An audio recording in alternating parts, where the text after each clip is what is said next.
So here with David Felgate, Donna's coach. Donna's obviously had a great end to the summer. What conscious efforts have you made to improve to her game, and what have you seen change in her game to reach those successes in Tashkent and the US Open in particular? Well, there's nothing in particular that one's working on. I mean, with a player so young, you're constantly working on all many aspects of a game, but sometimes at different points through a year and the journey, they will all come together. So clearly they came together at the US Open and at Tashkent, but that's a culmination of not just the last few months, plenty of years working on different aspects of a game. I think she's worked awfully hard physically as well, so she's beginning to mature in that area and mentally as well. So I couldn't honestly put it down to one specific thing, but an inner belief from herself as well, where her game is going.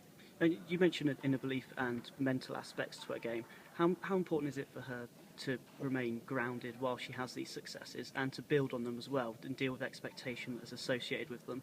Well, just to remain grounded is absolutely vital. To remain humble is so important because there's a long way to go on her journey where she'd like to go. So building on them, yes, it would be nice to go to the next tournaments and do well, but the most important thing from my perspective as a coach is to continue to see the work on the practice court and continue to see her improving and applying herself, because for all the good times, there'll be bad times, there'll be dips as well where she'll go away and do all the right things and lose, but I think when you're doing all the right things on the practice court, you can feel okay about yourself when the losses happen.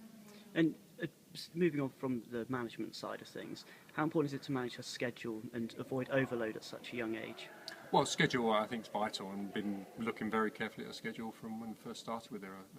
When I first saw her at 11, and will continue to do so. There's age eligibility rules in place, so we're guided by those to a degree. But schedule is vital, so overload won't be an issue from my perspective.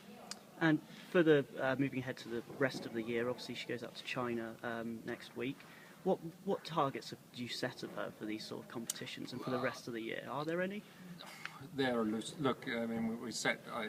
I challenged her because their targets. You know, she sets her own. Could she make top after the US Open performance? Could she finish the year top 150? Well, she blew that away in Tashkent already. So, I guess the challenge, the nice target would be, can she make it into the main draw of the Australian Open? So, the plan is 3 more events, as I say, is China, and most probably there's a 50,000 in Canada, and then a big challenger in India, so that works in terms of the schedule. So there's 3 tournaments to go, and if she plays well in those, that target of most probably have to be around 110 or lower is achievable. So look, if she doesn't make it, that's okay. She'll play qualis, but it's a nice goal for her to have. But as far as her work rate and what she's doing, she's certainly ticking all the boxes as far as I'm concerned.